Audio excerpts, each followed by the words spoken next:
Hello दोस्तों, आप सभी का स्वागत है समसामयिक घटना चक्र के इस ऑनलाइन प्लेटफॉर्म पर। मैं मोहित यादव आप सभी के बीच हाजिर हूं। आज अपने इस वीडियो में हम लोग बात करेंगे भ्रष्टाचार सूचकांक 2024 के बारे में। लेकिन उससे पूर्व मैं आपको बता दूं, आप ये वीडियो घटना चक्र पीसीएस चैनल पर देख रहे हैं, जो हमारे मेन चैनल से इतर है। और यहाँ पर जो पीसीएस ओरिएंटेड महत्वपूर्ण टॉपिक होंगे, महत्वपूर्ण बिंदु होंगे, महत्वपूर्ण खबरें होंगी, साथ ही साथ जो सामान्य अध्ययन से रिलेटेड महत्वपूर्ण पॉइंट्स होंगे उनको यहाँ पर डिस्कस किए जाएंगे। और ये पीसीएस ओरिएंटेड चैनल ही है, यहाँ पर सिर्फ पीसीएस रिलेटेड कंटेंट आएंगे, लगातार आते रहेंगे। अपने दोस्तों के साथ चैनल को साझा करिएगा, उनको बताइएगा कि घटना चक्र पीसीएस एक नया चैनल बनके तैयार हो गया है, जो पीसीएस की तैयारी करवा रहा है। आपकी जो समग्र पीसीएस की तैयारी होगी वो इसी चैनल के माध्यम से लगातार होती रहेगी। आइए यहाँ पर हम बात करते हैं भ्रष्टाचार सूचकांक 2024 के बारे में। करंट अफेयर की न्यूज है और आपके परीक्षा के दृष्टिकोण से बहुत महत्वपूर्ण है, इसी वजह से इस पे विस्तार से चर्चा करते हैं। जो भी इंपॉर्टेंट पॉइंट्स हैं आपके परीक्षा के लिए महत्वपूर्ण, उन पर सब पे चर्चा करते हुए चलेंगे। 11 फरवरी 2025 को जारी 2024 भ्रष्टाचार धारणा सूचकांक यानी कि करप्शन परसेप्शन इंडेक्स में भारत 180 देशों में 96वें स्थान पर है। भारत की रैंक क्या है? 96 है टोटल 180 देशों में। पिछले साल की बात कर ले यानी 2023 की बात कर ले तो भारत का रैंक क्या था? 2023 में भारत 93 स्थान पर था।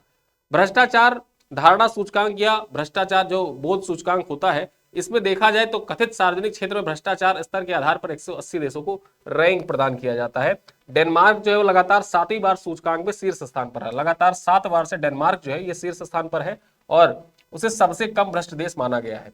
आगे हम बात करें, यहाँ पर 32 देश ऐसे हैं जो सूचकांक जारी किया गया, उस सूचकांक में 32 देशों ने अपनी रैंकिंग में सुधार किया है। 32 देश ऐसे हैं जिन्होंने अपने रैंकिंग में सुधार दर्ज किया है। 47 देश ऐसे हैं जिनकी रैंकिंग में गिरावट आई है, और रैंकिंग में गिरावट जिन देशों में आई उनमें भारत भी एक शामिल है। ठीक है, 101 देश ऐसे हैं, 101 देश ऐसे हैं जो जिन देशों के रैंकिंग में कोई भी परिवर्तन नहीं दर्ज किया गया है करप्शन परसेप्शन इंडेक्स में। आगे हम बात कर ले जो भ्रष्टाचार धारणा सूचकांक के बारे में कुछ पॉइंट जान लेते हैं, आपकी परीक्षा के दृष्टिकोण से महत्वपूर्ण हो सकता है। यहां पर देखें तो जो भ्रष्टाचार धारणा सूचकांक या भ्रष्टाचार बोध सूचकांक या करप्शन परसेप्शन इंडेक्स जो है, ये बर्लिन जर्मनी स्थित एक गैर सरकारी संगठन ट्रांसपेरेंसी इंटरनेशनल के द्वारा जारी किया जाता है। परीक्षा में पूछ ले किसके द्वारा जारी किया जाता है? ट्रांसपेरेंसी इंटरनेशनल के द्वारा जारी किया जाता है। देखिए, जब भी आप कोई इंडेक्स पढ़ रहे हो, रिपोर्ट पढ़ रहे हो, तो रिपोर्ट और इंडेक्स से संबंधित जो महत्वपूर्ण पॉइंट होते हैं मैं आपको कीवर्ड बता देता हूं, याद रखिएगा, परीक्षा में आपके प्रश्न गलत नहीं होंगे। सबसे पहले क्या, ये याद रखिए किसके द्वारा जारी की जाती है।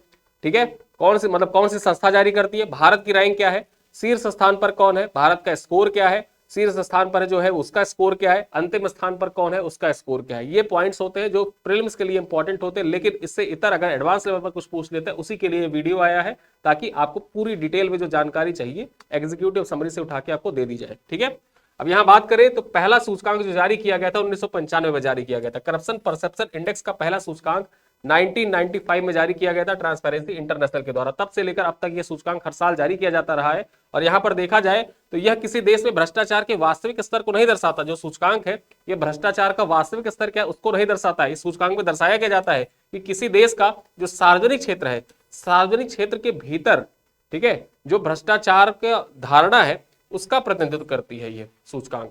आगे हम बात करें, यह किसी देश के सार्वजनिक क्षेत्र में भ्रष्टाचार के बारे में विशेषज्ञों और व्यापारिक लोगों की धारणाओं को ध्यान में रखकर इसको तैयार किया जाता है। सूचकांक को 0 से लेकर 100 अंकों के आधार पर तैयार किया जाता है, यानी कि 0 to 100 के आधार पर इसको रैंक प्रदान की जाती है, मतलब अंक प्रदान किए जाते हैं देशों को, और उसी अंकों के आधार पर देशों को रैंकिंग प्रदान की जाती है। जो जिनको रैंकिंग में अगर जो सबसे ऊपर रखा जाता है, 100 स्कोर दिया जाता है, यानी कि उनका स्कोर जो है बहुत ज्यादा है, स्कोर अव्वल है, तो उनको पहले स्थान पर रखा जाता है, शीर्ष स्थान पर रखा जाता है। और जिनको 0 अंक प्राप्त होते हैं उनको सबसे निचले पायदान पर रखा जाता है। ठीक है, तो यही यहां पर बताया गया है कि सूचकांक 0 से 100 के पैमाने का उपयोग करता है। 0 अत्यधिक भ्रष्ट को दर्शाता है, जबकि 100 अंक सबसे कम भ्रष्ट को दर्शाता है। आज तक किसी भी देश को 100 अंक नहीं मिला हुआ है। आगे हम बात कर लें इस सूचकांक के फोकस के बारे में बात कर लें तो यह सूचकांक रिपोर्ट इस बात पर केंद्रित है कि कैसे भ्रष्टाचार जलवायु परिवर्तन के खिलाफ लड़ाई में बाधा डाल रहे हैं। जो भ्रष्टाचार है वो जलवायु परिवर्तन के खिलाफ जो लड़ाई है उसमें बाधा डाल रहे हैं। आगे हम बात करें तो रिपोर्ट के अनुसार भ्रष्टाचार कई देशों में महत्वाकांक्षी नीतियों को अपनाने में बाधा डालकर प्रभावी जलवायु कार्रवाइयों में बाधा डाल रहा है। अधिकांश देश जो जलवायु परिवर्तन के अत्यधिक संवेदनशील है सूचकांक में, उनका स्कोर 50 से नीचे है। अधिकतर देश ऐसे हैं जो जलवायु परिवर्तन के लिए अत्यधिक संवेदनशील है, उनका स्कोर भी भ्रष्टाचार सूचकांक में देखें तो 50 अंकों से कम है, यानी कि 50 अंक स्कोर जो है वो स्कोर कम है, 50 से नीचे है। और इसी वजह से उनकी रैंकिंग जो है भ्रष्टाचार सूचकांक में वो देखा जाए तो 190 के मतलब जो 180 से देखा जाए तो लगभग 80 से लेके 180 के बीच में उनका स्कोर आ जाता है। ठीक है, आगे हम बात करें तो जलवायु संकट में सबसे बुरे प्रभाव झेल रहे जो दक्षिणी सूडान है, दक्षिणी सूडान की रैंक यहां पर देखा जाए तो 8 अंक, दक्षिणी सूडान को स्कोर जो है 8 अंक है, और इसी के साथ इसका जो मतलब रैंकिंग है, इसकी रैंकिंग कितनी है 180 है। सोमालिया की बात कर ले, इसका जो स्कोर है 9 है, और 109 स्कोर के साथ इसका जो रैंक है वो कितना है 179 है। और वेनेजुएला की बात कर ले, जहां पर देखा जाए जलवायु परिवर्तन के कारण ही यहाँ का जो ग्लेशियर था, अंतिम ग्लेशियर था वो पिघल गया था, इसी कारण वेनेजुएला चर्चा में आया था। ठीक है, इसका स्कोर कितना है तो इसका जो स्कोर है वो 10 है, और स्कोर 10 के आधार पर देखा जाए तो इसको रैंक कौन सा दिया गया है तो 178 रैंक दिया गया है इसको। ठीक है, तो यहां पर देखें जो देश जितना ज्यादा भ्रष्ट है, जितना ज्यादा जलवायु परिवर्तन के निकट संवेदनशील है जलवायु परिवर्तन के लिए, वहां पर भ्रष्टाचार उतना ही ज्यादा है।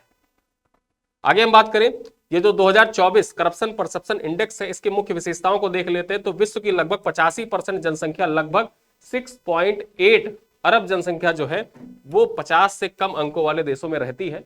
लगातार 7वें साल डेनमार्क जो है ये 90 अंकों के साथ सूचकांक में शीर्ष स्थान पर है। दक्षिणी सूडान 8 अंकों के साथ सबसे निचले पायदान पर है, देखा जाए तो 180वां स्थान इसका है, 180 स्थान है दक्षिणी सूडान का। सोमालिया 9 अंकों के साथ 179वें स्थान पर है, और वेनेजुएला का स्थान 178 है। पिछले 5 वर्षों में 7 देश ऐसे हैं जिन्होंने अपने जो अंक होते हैं, स्कोर होते हैं, उनमें बहुत सुधार किया है। जैसे यहां पर कोटे D Ivoire, Dominican Republic, Kosovo, Kuwait, Maldives, Moldova और जाम्बिया ऐसे देश हैं जिन्होंने अपने जो स्कोर है स्कोर में बहुत सुधार किया है। ठीक है, आगे हम बात कर ले, जो भ्रष्टाचार सूचकांक यानी कि करप्शन परसेप्शन इंडेक्स में दुनिया के शीर्ष 4 देशों के बारे में जान ले तो यहाँ ये शीर्ष 4 देश दिए हुए, लिस्ट दी हुई है। लिस्टिंग के माध्यम से यहाँ पर देखें तो ऑफिशियल वेबसाइट के अनुसार ये रैंक दी हुई है। अब यहाँ ऑफिशियल वेबसाइट में जो रैंक दी हुई है, एक तरफ अंक, दूसरी तरफ देश और तीसरी तरफ रैंकिंग प्रदान की गई है। 90 स्कोर के साथ डेनमार्क जो है ये पहले स्थान पर है, 88 स्कोर के साथ फिनलैंड दूसरे स्थान पर है, 84 ठीक है स्कोर के साथ सिंगापुर तीसरे स्थान पर है, और 83 स्कोर के साथ न्यूजीलैंड जो है ये चौथे स्थान पर है करप्शन परसेप्शन इंडेक्स में। ठीक है, आगे हम देख ले, अब भारत के संदर्भ में देखें तो जो इंपॉर्टेंट पॉइंट्स हो सकते हैं वो क्या है कि भारत के पड़ोसी देशों की स्थिति क्या है। अब भारत के पड़ोसी देशों की स्थिति में देखें तो भूटान का स्कोर कितना है, मतलब रैंक कितना है, भूटान का रैंक है 18, चीन की रैंक 76 है, भारत की रैंक यहां पर देखें तो 96 है। श्रीलंका की बात करें तो यहां पर 121 श्रीलंका की रैंकिंग है। पाकिस्तान के रैंकिंग की बात करें तो 135 पाकिस्तान की रैंकिंग है। अफगानिस्तान की बात कर ले तो 165 रैंक पर है अफगानिस्तान। अब यहीं पर जो पिछले 5 सालों में जो भारत का स्कोर रहा है उस स्कोर में तुलनात्मक रूप से बात करें तो 2024 में देखें तो 38 स्कोर रहा भारत का, 2023 में 39 स्कोर रहा, 2022 की बात कर ले तो 40 स्कोर रहा, 2021 में भी 40 स्कोर रहा, और 2020 में भी 40 स्कोर रहा। यानी कि 2020, 21 और 22 3 साल ऐसे थे जब रिपोर्ट जारी किया गया तो भारत का स्कोर जो था वो लगभग 40 के आसपास था, 40 था, और उसके बाद लगातार भ्रष्टाचार के मामले में देखा जाए तो यहाँ भारत का स्कोर जो है वो लगातार कम होता जा रहा है। यानी कि भ्रष्टाचार का जो दायरा है वो बढ़ रहा है सार्वजनिक क्षेत्रों में। ठीक है, तो यहाँ पर हमने भ्रष्टाचार सूचकांक से रिलेटेड जो भी महत्वपूर्ण पॉइंट्स थे उन पर चर्चा की। कुछ प्रश्न है, यहाँ पर 2 प्रश्न आपके लिए है, इनका उत्तर आपको कमेंट बॉक्स में देना है। पहला प्रश्न क्या कह रहा है, 2024 भ्रष्टाचार धारणा सूचकांक यानी कि करप्शन परसेप्शन इंडेक्स के संबंध में निम्नलिखित कथनों पर विचार करें। 2024 में भारत 180 देशों में 96वें स्थान पर रहा, जबकि 2023 में यह 93वें स्थान पर था। ठीक है, दूसरा कथन कह रहा है फिनलैंड लगातार 7वीं बार सूचकांक में शीर्ष स्थान पर रहा और सबसे कम भ्रष्ट देश माना जा गया है। अब सही उत्तर का आपको चयन करना है, केवल कथन 1 सही है, केवल कथन 2 सही है, दोनों कथन सही है, दोनों कथन गलत है, यानी कि दोनों कथन सही नहीं है।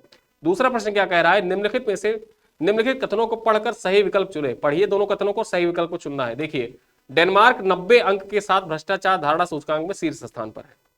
दूसरा कथन कह रहा है वेनेजुएला 180वें स्थान पर रहा और 8 अंक प्राप्त किए, यानी कि स्कोर वेनेजुएला का कितना रहा, 8 रहा, और इसको रैंक कौन सी प्रदान की गई, 180वां स्थान इसको प्राप्त हुआ। अब यहाँ पर आपको विकल्प का चयन करना है, केवल कथन 1 सही है, केवल कथन 2 सही है, दोनों कथन सही है, दोनों कथन गलत है। इन दोनों प्रश्नों का उत्तर आपको कमेंट बॉक्स में लिखना है, दोनों प्रश्नों का उत्तर कमेंट बॉक्स में दीजिएगा। वीडियो कैसा लगा बताइएगा, अपने दोस्तों के साथ साझा करिएगा। मिलते हैं अगले वीडियो, तब तक के लिए धन्यवाद। सब्सक्राइब करिएगा घटना चक्र PCS चैनल को।